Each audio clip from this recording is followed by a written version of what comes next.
Hello everybody and welcome to the video. So this video is going to do two things. First of all, we are going to do some more painting on the ceiling, and second of all, I'm going to answer some more of your questions from when I put a request out for viewers' questions. So this Q&A is more about van life logistics and my daily living. These are questions that you asked about that. And let's talk about, first of all, painting the ceiling. So some of you may have seen in my video a while ago that I started painting like that. And while I do love it, I do agree that it doesn't match my decor here. And I would like to make it, I'm going to try and make it more pastel. So I'm going to start at the back end of the van and then I'll see kind of which I like better. Now I've just finished mixing up some paints to hopefully match these colors. I've got a pink, I've made a teal, I've got a light purple, and then a ultramarine blue, which is basically this one without the white. So we're going to start with these, and then I have got some nice bright yellows for the accents. So I really don't know how this is going to go. I've also got some brushes this time. And like as you can see, I'm using paper plates and I've got a big tub of water. So I'm not sure how I'm going to do it, but I'll think about it. But while I'm thinking about it, let's get to the first question. So the first question, I'm reading off of my laptop here, people. It says, how far ahead do I book my stays? How long do I stay in one place to see all the things it has to offer? Okay, first part, how long ahead do I book my stays? I don't book it all ahead. Never, ever, ever book ahead. And there's two reasons for that. First of all, if it's a place I haven't been before, I want to check it out before I stay. So I want to make sure, hang on a second, Abby's going. Abby, we going? I want to check it out before I stay there. So I usually will go first, check it out. First of all, if I like the place, do I like the amenities, what other people are there, what that area of the town's like. So I never book ahead, but I also don't go to busy places. I've never really got to a place that I couldn't get in. So I'd stay away from the big tourist areas. I'm in the small places. Like at the moment, I'm the only one in this caravan park. There's nobody else here. So yeah, I don't book ahead at all. Hang on. Okay, you got stuck. And the second part of that question is, how long do I stay to see everything that the place has to offer? I am not trying to see everything that a place has to offer. I'm not on holidays. I'm not doing a big lap. I'm living my life. This is how I live. So there'll be moments where I'll do travel stuff. There'll be moments where I'll sit still. And I definitely try and go more on how I'm feeling. My energy is really important to me. My health is very important to me. My mental health, if I'm starting to feel stressed in an area. So I don't try and see everything that the place has to offer, which is really nice because I've been doing this for 5 years and I'm now going back east again for my third time. And there are places I can go that I haven't been before, which is really exciting. So like I'm planning on doing the southeast coast of Australia, which I've never done. So it's exciting to have something left in the bag to look forward to. Also, I don't have a fear of missing out. Obviously I have Abby, there's lots of things I can't do, and I just enjoy what I see when I'm there, and then when I've had enough, I go, okay, I want to change of scenery, or I might go from the coast to inland, or from inland to the coast, from the forest. So I'll go with how I feel I want. If you're trying to see everything, I feel like you're missing the point. It's not, it depends why you're doing it. If your goal is to do a quick lap around Australia and see everything, then I think that might be a bit tiring. I do know Sue did it in 7 months and it was very tiring, and she felt very pressured to keep moving on and keep doing things instead of being in the moment and being present and really enjoying where you are and being able to take it all in. All right. That's the answer to the first question. We've got to get painting before this dries. You got any ideas? You got any ideas? Let's just unhook the lights and yeah, might take that ruler down, it's sticking out. I don't know. What do we think? I think I'm going to do,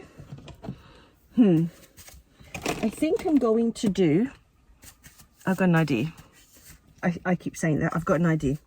we're going to start with a really wide brush. I'm going to do some stripes in different colors. We'll try that. Let's see how it goes.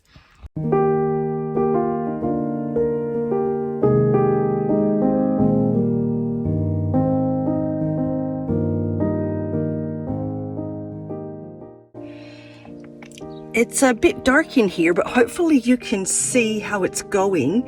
The blue on its own, the dark blue, was a bit transparent, but I'm really liking how this is looking.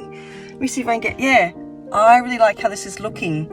So I've done two colors. I'm going to do the teal next, I think. But yeah, I'm actually really liking it. Really liking it. All right, let's see if I can keep going. Try to hang myself on my light.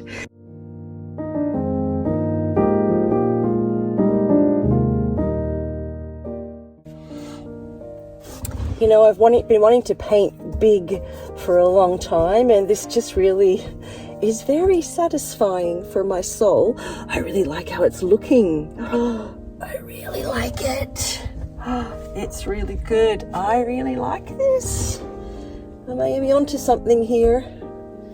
Maybe onto something. I don't know if I've got enough paint though to do the whole ceiling like this. That's all right. It's having fun. Oh, I'm having a great time. Let's get some of this down here. All right, well, before I get to my next color, let's answer the next question. Have I free camped at a spot that I liked and was hesitant to leave to, say, get food or something I needed? Have I left a tent or anything to try and keep the spot or just relinquish it? First of all, I don't usually stay at places that are that busy that someone's going to come and steal my spot.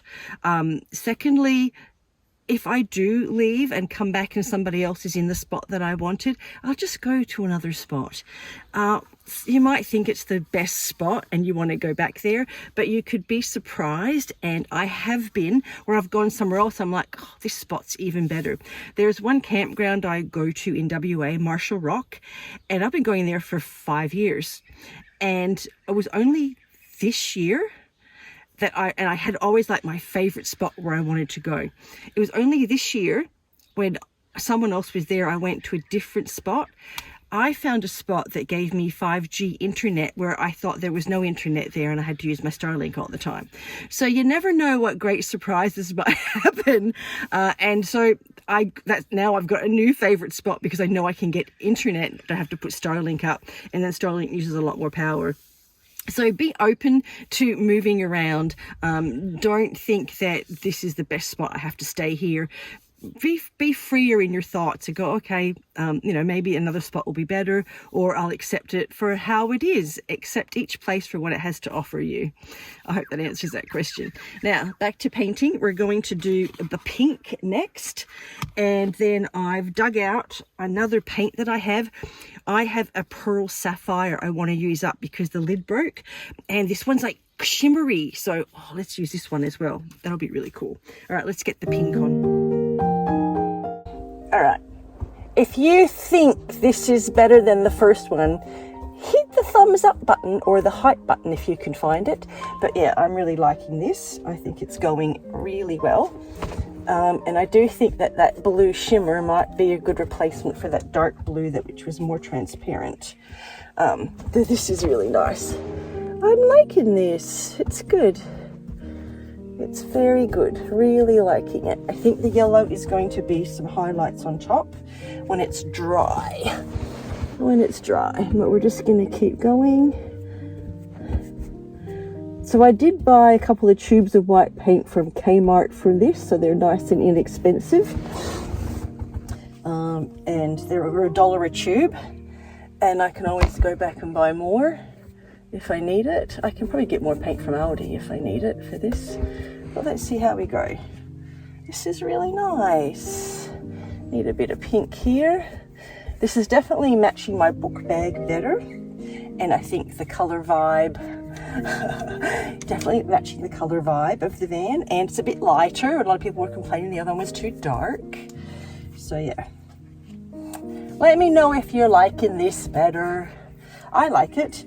It's not that I don't like the other one. The other one is just, I find it, maybe it's a bit too busy. It's not calming.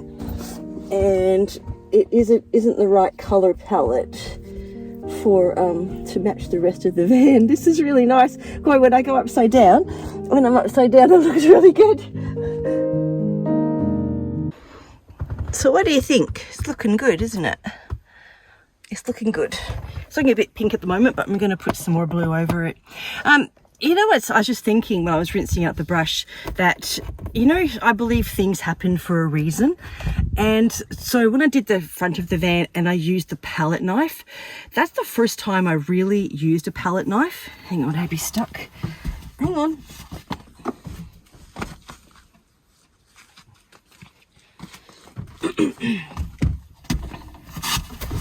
I'm back.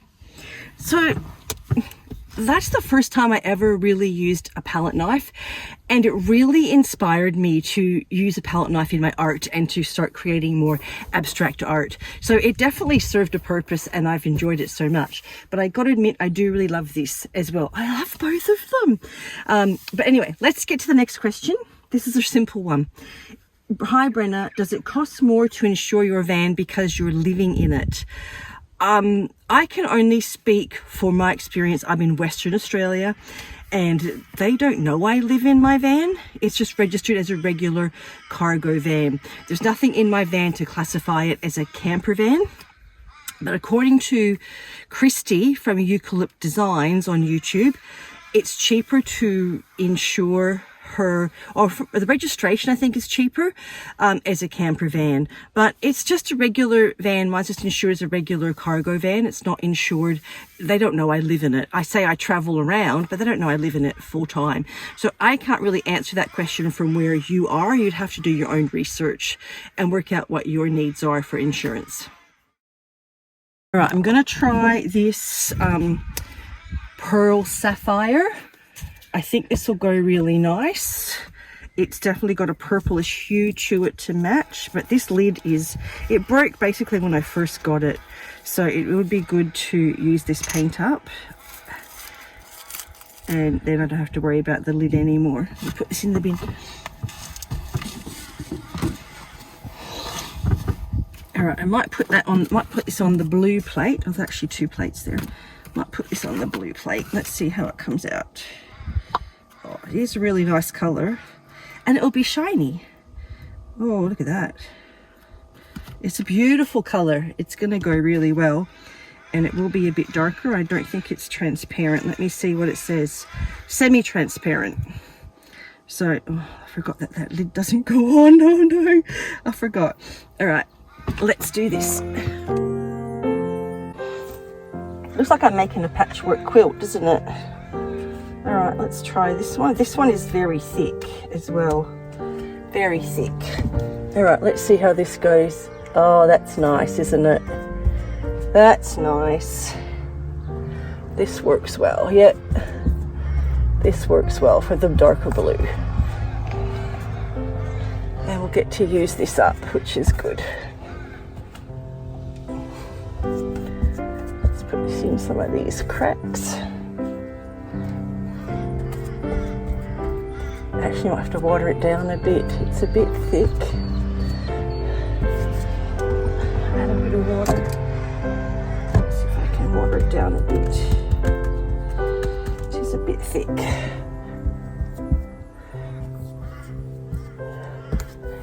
That's nice. Water that down a bit. It is meant to be a really thick paint.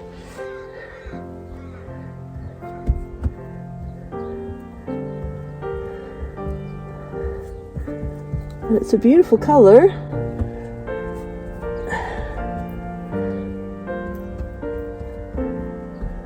Goes good. Bit there, bit there. We'll try and use this tube up. Ooh.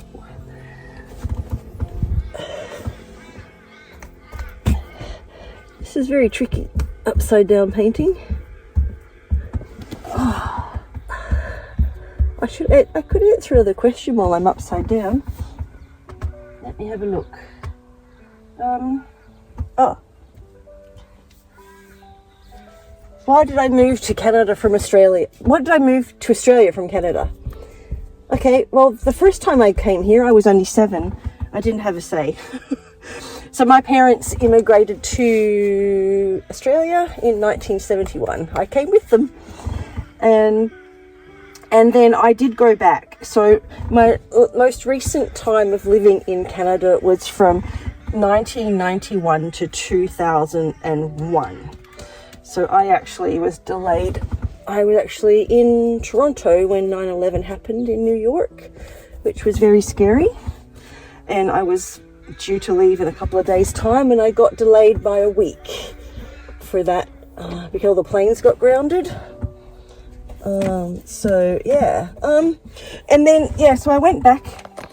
So I went back to Canada in 1991 when I was 27, and I went back to get to know my extended family. I had an aunt and uncle there, 2 cousins, and my only set of living grandparents, and I wanted to go back to get to know them. So I first went on a trip. I did a round the world trip, and I went there for Christmas, and I really liked them, and so I went back the following May on a 6-month kind of working holiday.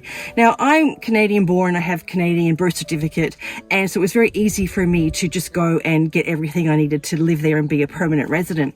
So I did that for 6 months, and then I did the classic, what a lot of people do, is I end up getting married. So I met a fella and ended up staying and got married, and I was there for 10 years altogether. And then when we got divorced, I came back to Australia. And one of my biggest reasons for coming back to Australia, 2 reasons. First of all, weather. I do not do winter. The winters in Toronto are very long and cold, so I don't do winter. And secondly, as a single person, it was much more affordable at that time for me to live here. So just in 2001, I came back. End of 2001, I bought a block of land and built a house, and that cost me $170,000 all up for house and land back then.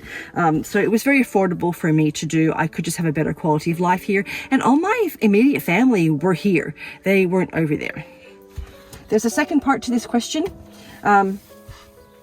This is the third part. Do I have children? No, I don't have children. I consciously decided from quite a young age that I was not going to have children. I recognized the abusive patterns in my family as a child, and I saw it being passed down from generations, and I thought to myself, the only way to stop that is for me not to have children, and that I won't be passing that down. So that was my choice, not to have children. And so the next part of this question is, do I ever get lonely? I don't. So I've answered this question before, and you can be lonely in a room full of people. I don't get lonely, but I also interact with people regularly. I phone my friends, family, I interact with people I meet. Just today, walking the dog this morning, there's a couple that stopped their car and got out to stretch their legs, and I was chatting away to her. I don't get lonely. I see more people living in the van than I did in the house on my own. And just because you have children, it doesn't guarantee they're going to be in your life forever. A lot of people are estranged from their children. So hopefully that answers that question, especially about the Canada to Australia thing. And my accent now, this has just been this way. When I first came back, I sounded very Canadian, and now it's just stuck like this. All right, what do you think? I think it may be due with some more light teal, but I am really liking it. But I might let this layer dry. I think I might let this layer dry, and then try putting some yellow over it and some lighter teal. I think that might be a plan. I've got 2 more questions to answer for this video. Let's answer the questions, because I think that I'm going to edit this video and get it up for you today. And then, we can come back. There'll be more additions on the ceiling. And if I get this some more done, I'll put it on the end of the video how it's looking. All right, let's answer some more questions. All right, the next question is, it's a practical question. Oh, okay, it's about my awning. Oh no, first one is, am I happy with my roof vent? Very apt, we're right here. And has it made a big difference? I'm very, very happy with it. I love that I can roll it up and down. I love that I can roll it up and down and adjust how open it is, because if it's raining and it's not raining heavy, I can still have it open a crack and the rain doesn't come in. And it's like a thermostat. If I open it right up, it just really cools it off. So I'm very happy with it. I don't think you need the fan. I really don't think you need the fan. I wouldn't bother about getting, but the be able to wind it up and down. I've seen some where they're either up or down. It's really good. And I mostly sleep with my head here. I can just reach up and adjust it at night. So if it's open, it starts raining, I just close it. So yeah, it's brilliant. I really love it. It did cost me like $1,000, so it's a big investment. I'll tell you what is also really made a difference is the weather shields on the front windows, because again, I can have the windows open when it's raining and I get good circulation and ventilation. So those two things have been a game changer for a ventilation in the van, especially at night. The next question is about the awning setup. So I will try and put some clips in here of my awning.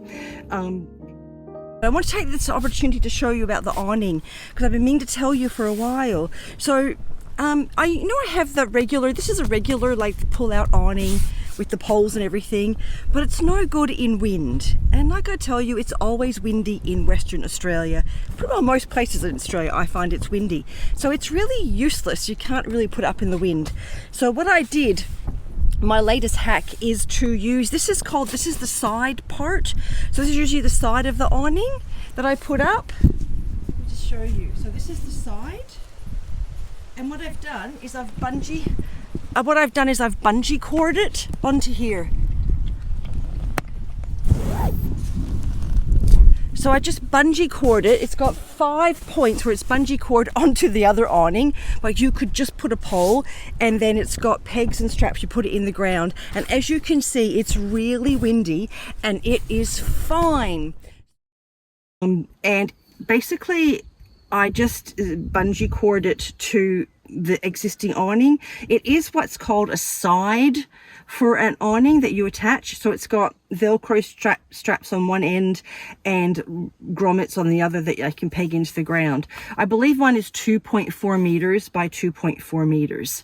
That's how big it is. And I'll throw in some clips here that I did a few years ago of how it actually is on there. All right, this last question. Do I ever feel claustrophobic living in a van? No, because first of all, look, my doors are wide open. My door's almost always wide open. I can have this open. If it's not, because I'm trying to film this, I don't want that open and get it too windy. But I never feel claustrophobic. I pretty well have this door open almost all the time. So it doesn't feel claustrophobic at all. If it's raining and I'm closed up in the van, then it doesn't really feel claustrophobic. It feels a bit stuffy. But I don't sit around I don't sit around in places where it's going to rain for a long time. So it might rain for an hour and then I open the van up again when it's finished. I really do follow the good weather. And there's a second part to this question. Do I ever feel confined and have to get out of the van for a while? No, I love it. My van is like it's like a cubby house. It feels like a cubby house to me. It's so cozy in here, so cozy, and it just feels warm and cozy and comforting. If anything, my van is my safe space. I love being in here so much. It really does feel great. So I never feel like I have to get out. But I have made it like a warm and cozy. I've made it like my own little cubby house. I don't know about I don't like the commercial vans that look like caravans and stuff. I just feel this feels so homey to me. So I really enjoy it. So hopefully that answers your practical questions on the van, and you've had a chance to see where I'm going with the ceiling, and we'll see how this keeps going. I'll see how much I can get done today. I do want this first coat to dry up a bit because I don't want to keep smooshing the paint around. I don't want it to mix. I want this to be like an undercoat. And then we're going to put on some bright yellow, and I would like to do some of this blue as well, but I need this blue to make the teal, I think, she says, but I might be able to use it. I might have another blue to make the teal. We'll see. I've been mixing this with the green to make teal. But the bright yellow will really pop on there, I think. And I'm just going to do some thinner strokes. I have a thinner brush for the bright yellow, and just maybe put some highlights on of the yellow. Don't overwhelm it. And it's definitely looking a lot more like my book bag now. It's a lot softer and calmer now. This is great, but it is very vibrant. And this is calmer. This is giving more cozy vibes. This is giving more like electric vibes.